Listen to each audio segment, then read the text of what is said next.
Salut les gars, vous êtes sur House of Dana, la mode disco responsable, et pour ceux qui me connaîtraient toujours pas, bah Dana, c'est moi. Aujourd'hui, je vais découvrir avec vous la collection automne-hiver 2021 d'un jeune créateur français que j'adore, qui s'appelle Victor Vesanto, qui fait son entrée cette saison au calendrier officiel de la Fashion Week de Paris. Sa collection s'appelle Les Courtisanes, et restez bien jusqu'à la fin de la vidéo, car je vous montrerai mes 5 looks préférés avec un petit décryptage. Voilà, c'est parti!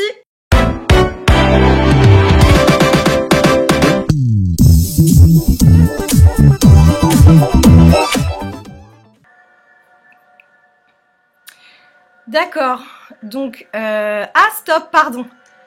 Ça s'appelle les courtisanes. Les courtisanes, mais qu'est-ce que c'est? C'est ce qu'on appelait aussi des cocottes, des grandes horizontales, par exemple. C'était des femmes qui étaient entretenues grâce à leur charme. On en retrouve beaucoup au 19e siècle, à la Belle Époque. Donc je pense que dans cette collection, il y aura un rapport avec le costume du 19e siècle féminin. Allons-y. Donc là, pardon, il y a quelqu'un avec un masque, une jeune femme, très beau crépage, très années 80, avec un masque, on dirait un peu un masque de théâtre grec, qui entre dans une chambre, voilà. Là, autant te dire que, oula, ça bounce. Bonsoir madame. Premier look, on peut dire que c'est le premier look. Alors, pose du premier look, même en arrière du premier look, voilà. Montrez-nous ça.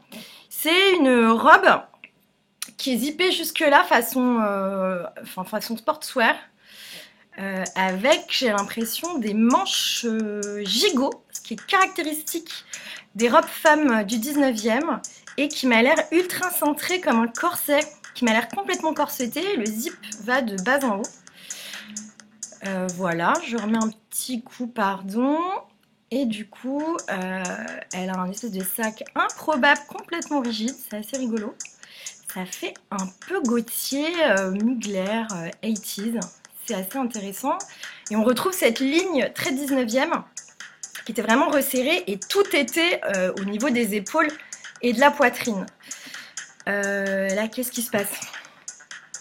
D'accord, une jeune femme qui sort de nulle part avec cette jupe très serrée, très caractéristique, un peu entravée Belle Époque, et tout le bordel qui se passe au-dessus, ça fait très cabaret et feuillage. Alors là, attends, est-ce que ça j'aime bien? Ah bah voilà, je l'ai arrêté au bon moment. Je pense que c'est un smoking pour homme, ou en tout cas un costume. Qu'est-ce que j'ai fait? Un costume veste et pantalon noir. Et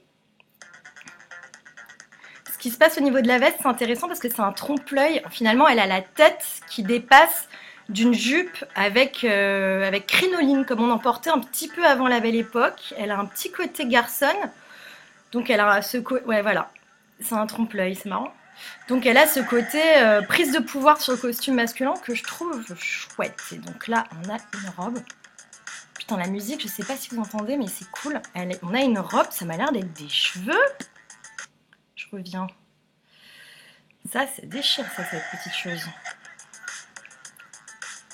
Ouais, c'est pas de la fourrure. Est-ce que c'est des cheveux ou des fibres synthétiques? C'est intéressant. Je vois pas très bien le rapport, mais c'est intéressant. Donc là, on a vraiment cette blouse qui est une redite, c'est chouette, du 19e siècle, avec énormément de tulle et revisité sur un jean, un truc, un machin. Là, le tulle revient, mais sur la tête. Et on a cette ligne, la même ligne. Alors attendez, parce que l'importance de la cohérence de la ligne. Je suis relou là-dessus. Généralement, c'est staccanoviste. Bref, donc vous voyez qu'il y a ce volume sur les épaules et beaucoup de colifichés à l'époque au niveau des épaules et du buste, et du coup ça donne cette ligne très ronde qu'on retrouve ici sur la manche.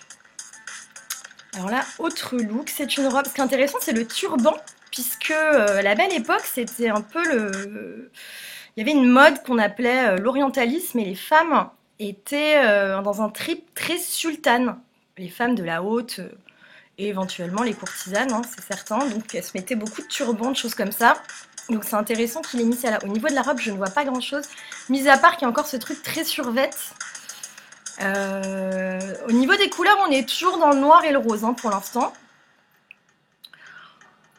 Alors là, il présente ses access, j'imagine. Donc il y a cette grande maille, grande écharpe. Oh là là! Ça, je t'aimais bien. Je vais vous remettre ce que je vois. Excuse-moi, c'est pas que tu m'intéresses pas, mais tu m'intéresses pas trop, cocotte. Voilà, toi, je t'aime. Bon, alors j'aime beaucoup ce velours reliefé rose poudré dans ces techniques. Et il y a... Est-ce que je peux mettre pause? Pause, bichette. Attends, pause avant. Pause ici. Voilà, là c'est bien. Donc là, ce que vous voyez là, je pense que c'est une veste. Une veste façon survêt en velours reliefé, poudré, très exactement. Pourquoi je dis reliefé? C'est parce qu'il y a la lumière se reflète sur ce velours-là, c'est pas le cas de tous les velours.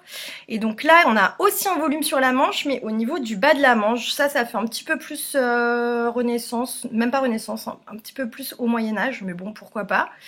Il me semble qu'il y a, alors c'est soit une couture, soit un jeu de baleine qui donne ce V là sur le devant, qui est en même temps une finition qui est, ma foi, très sportswear.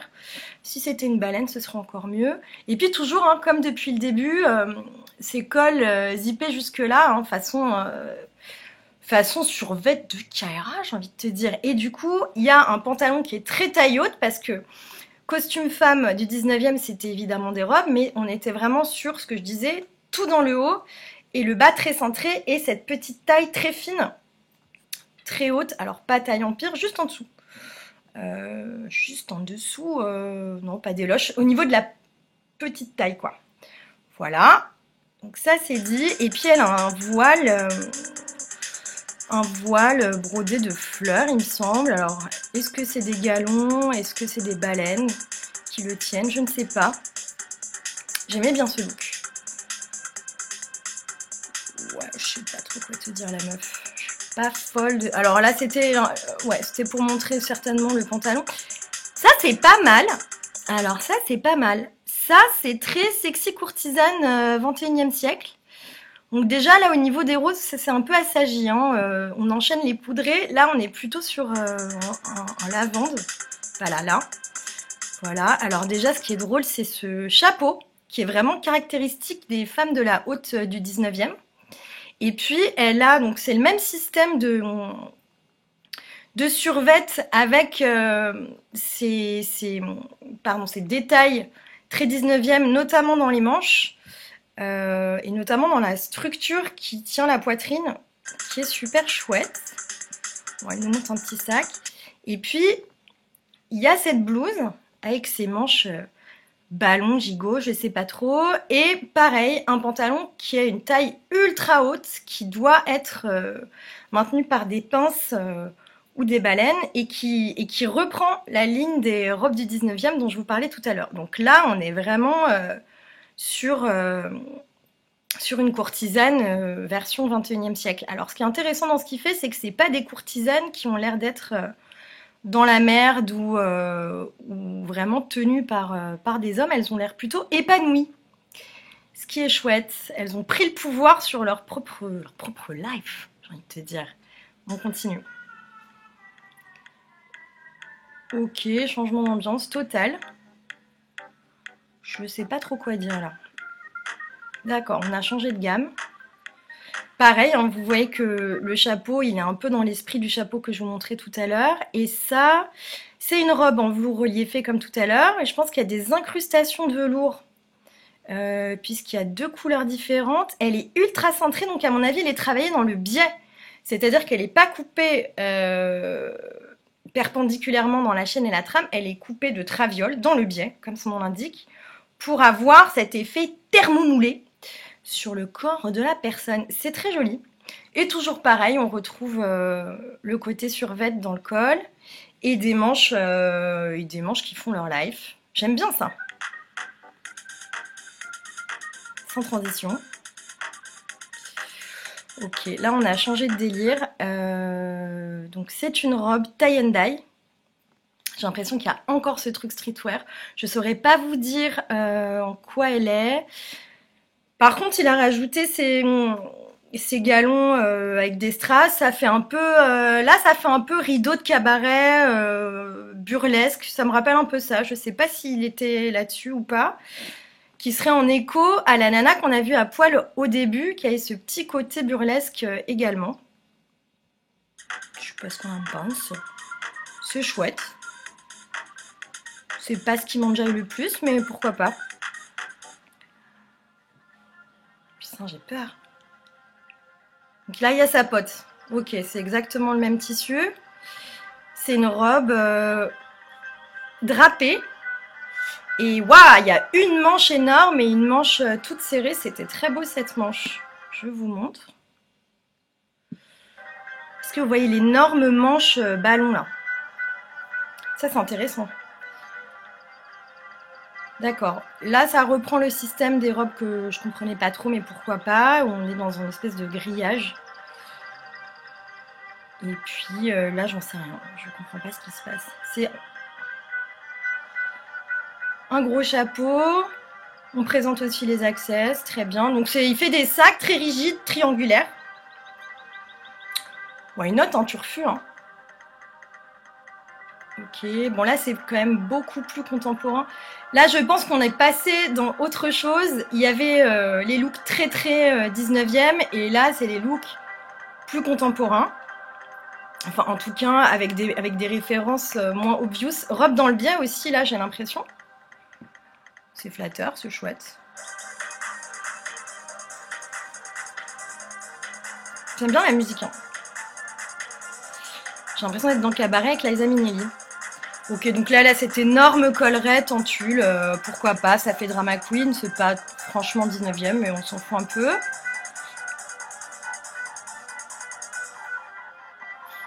Ok, il a décliné pour faire toute une série de looks un peu plus faciles à porter. Pourquoi pas. Alright, salut. Moi aussi, je peux le faire. C'est pas mal ce truc à capuche parce que les nanas, quand elles sortaient, elles avaient des grandes capes avec des énormes capuches hyper, hyper grandes. Ok, il a fait des sweats. Très bien. Toujours avec ses grandes manches là. Bon. Ça, c'est vraiment ce qui va se vendre le plus facilement, j'imagine. Bon, là, ça doit être la fin. Donc, on a cette femme avec ses grandes franges qui brillent. Je pense que c'est un petit rapport avec les rideaux, le côté maison close, tout ça, tout ça. Je pense qu'il y a vaguement un lien. Ouh, hashtag claquage. Elle est très souple, cette personne. Les cheveux sont chouettes, hein. La mise en beauté est cool, hein. On se croirait un peu dans un Disney, les méchants là, avec Maléfice. Je sais pas si vous voyez ce que je veux dire. D'accord. C'est quand même très sport, hein, tout ce qu'il a fait. C'est intéressant parce qu'il a vraiment fait... il a fait un vestiaire assez sportswear, mais avec des codes hyper belle époque. C'est super intéressant. Ça, notamment, avec ce corset putain, minuscule. Et là, donc, ça c'est imprimé, on l'a vu plusieurs fois. Il me semble que c'est des visages de femmes, ça doit être des peintures ou des trucs comme ça, mais passé en mode néon, en mode fluo, je sais pas trop. Bon là, je pense que c'est la fin. Toujours ces grandes capuches assez mystérieuses. Enfin, là, on a le retour de l'imprimé, et alors j'adore ce chapeau. J'adore ce chapeau. Ça fait hyper prix de Diane et en même temps Yann de Pougy sous exta. Pourquoi pas? Non, non, c'est chouette. C'est chouette. Qu'est-ce qui se passe? C'est fini? Ok. Il y a toutes les girls ensemble. Et puis il est pas mal ce petit décor. Ça fait vraiment... Ouais, je pense que ça fait maison close. C'était l'idée. Ah bah c'est lui Victor. Voilà, avec ses cheveux roses. C'est bien. J'ai bien aimé. Et voilà. Alors, en conclusion, qu'est-ce qu'on peut dire? C'est une collection hyper réussie, qui n'est pas sans me rappeler un certain Jean-Paul Gaultier ou un certain Thierry Mugler à ses débuts. J'ai trouvé que c'était hyper cohérent, que ce soit en termes de gamme, des couleurs prostitutes qu'on adore, mais aussi en termes de forme et d'histoire. Les formes, on est beaucoup sur une réinterprétation du vestiaire féminin du début du 19e siècle, qui va gentiment vers le sportswear. Donc en fait, il y a vraiment une évolution des looks de la collection, mais qui se répondent tous les uns aux autres, ce qui est super. Il y a un vrai travail de synthèse entre le costume du 19e siècle et le costume contemporain. Et moi, j'adore quand on s'inspire de l'histoire de la mode et du costume, comme vous le savez tous. Et dès qu'on est dans de la mode spectacle, drama queen à mort, j'adore. Mes 5 looks préférés. Le premier, c'est la robe noire complètement corsetée avec ce laçage dans le dos absolument magnifique. Le deuxième, c'est le look de mariée rose poudre, un peu sporty, tout en velours avec ses manches incroyables là. Alors j'adore ce look là, notamment à cause du chapeau que je trouve incroyable. Le look smoking qui est assez déroutant mais finalement hyper intéressant. Et enfin, le look de sexy courtisane complètement lavande, façon liane de Pougy au XXIe siècle, hyper intéressant. Et voilà, j'espère que cette vidéo vous a plu. N'hésitez pas à la liker, à la partager, à la commenter, à vous abonner à ma chaîne YouTube, évidemment. Mais également à faire un tour sur mes autres réseaux sociaux, mon compte Instagram et mon site internet, afsofdana.com. Voilà, c'est tout. Je vous fais des bisous. Ciao.